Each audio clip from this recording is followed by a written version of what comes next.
everyone. Travis and Nancy here to share our thoughts with you from John 13. We're looking forward to sharing with you some of our thoughts on this Saturday morning. And we hope that you guys are all staying healthy and joyful through these difficult times. And again, look forward to seeing everybody soon. But we're going to go back and forth, and Nancy's going to start us off here going through John 13. Yes, and again, we are very excited to be able to share with you this morning. And if you haven't already done so, I encourage you to go in and look at the Bible Project, and because it just really gives a great overview for the book of John. And I know that we learned a couple of things starting in chapter 13, that it's the start of the end of the book of John. And a very interesting thought that we also learned was that in chapter 13 is when Jesus starts to prepare his disciples for his death, for his crucifixion.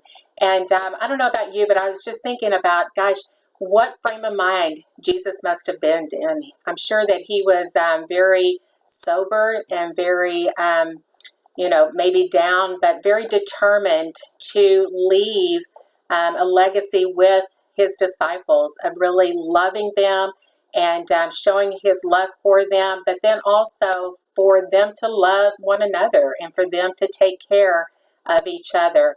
And I know at the end of verse 1, it says, having loved his own who were in the world, he loved them to the very end. Another version says he showed them the full extent of his love. And again, he knew his time was drawing near, and he knew that he needed to prepare the disciples for his death. You know, as we study the Bible with individuals, one of the things that we do with them sometimes is to read through the book of John and to really look at the character of Jesus and to really challenge ourselves to compare our character with the character of Jesus. And, sometimes that can be overwhelming. Don't be overwhelmed. Just be determined and be challenged to change your character to match and align with the character of Jesus. Great. So I'm looking forward to talking to you here about feet washing. It's like, what do you think about washing feet? How do you feel about washing dirty feet, and especially 12 adult men's dirty feet? I'm sure you guys aren't real excited about that, as I am not either. But it's not really our custom. It's not something we're used to. We don't go to each other's house and wash each other's feet. But back in Jesus' time, it was a custom. And, they traveled, they had sandals, they had dirty feet, walking on dirt roads. They didn't have the asphalt and concrete we have. So, it was a necessity, not just a custom. But, it usually was performed by a servant and not by the Lord and Master. And Peter had a hard time accepting this from Jesus, that Jesus was going to put on a towel and get down on his knees and wash Peter's feet. And Peter was not really one to accept that. But, the true message that Jesus was trying to get across was not just about washing feet, but it was about a character issue and having the character to love, serve, and to be humble with one another. And, he took on the most humble role in that setting with those guys. He said, hey, I'm going to be the humble one. I'm going to put on the towel. I'm going to wash your feet. But he was giving them an example to follow. As Lord and Master, him being humble before them, he was telling them, hey, you guys need to be humble and serve each other.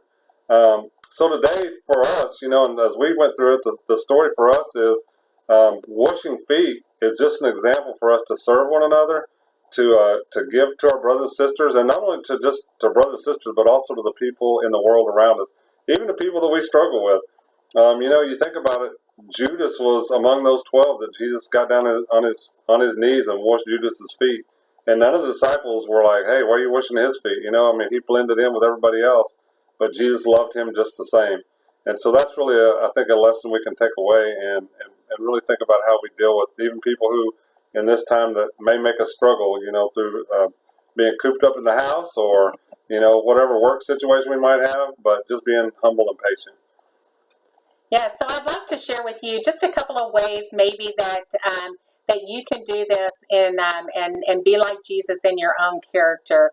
I know, again, as we are social distancing as each other, but just to really figure out how can we serve each other.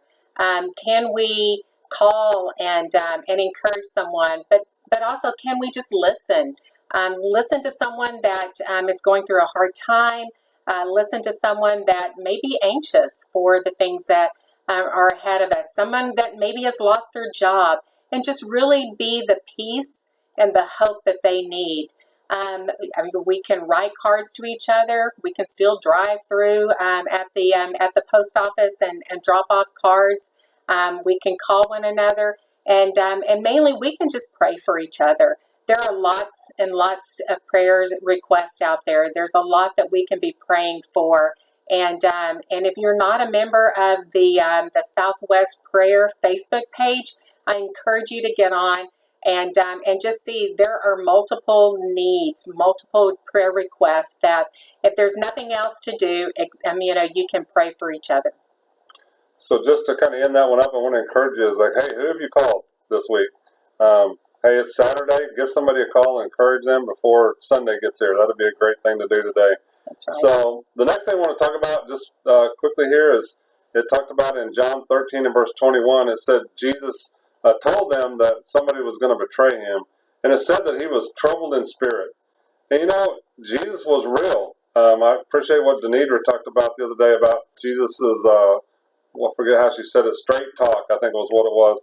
But, Jesus was real and he was honest and he told the guys, hey, I'm troubled and, things are bothering me.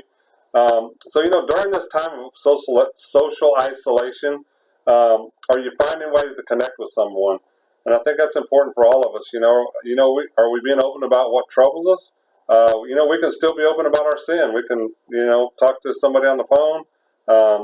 Thankfully I have a brother lives 2 doors down, so we took a prayer walk the other day. So we can get together and keep our 6-foot distance and walk down the street and pray and be open to one another. But hopefully you're finding ways to connect, and especially in even if things are just bothering you, you're troubled with what's going on or anxious about things, and that's easy to do when we're being bombarded with bad news every day.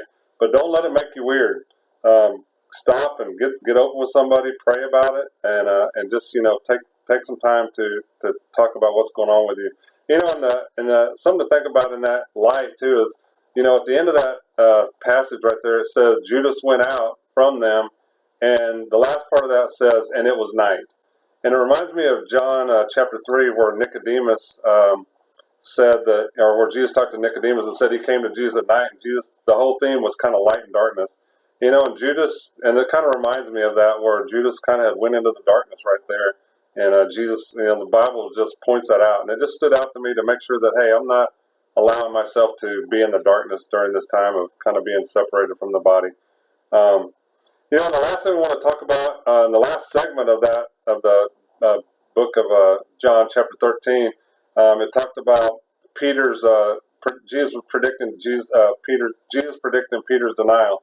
But what really stood out to us in that was John 13, 34, and 35 is right in the middle of that. And, where it talks about, Jesus told them, a new command I give you, love one another as I have loved you. And so, that's what really stood out to us in that part of it. And it stands out as a reminder that we need to love one another, and that we need to find ways to love and serve each other like Jesus loved and served, like we mentioned above. So excited to share that with you. Yes, so hopefully the study today will inspire you to have the character of Jesus and to love the body of Christ in some way today, this week, for the rest of the month. You can call, video chat, email, text. Just pray for someone today and exhibit the character of Jesus. We love you guys. Have a great Saturday.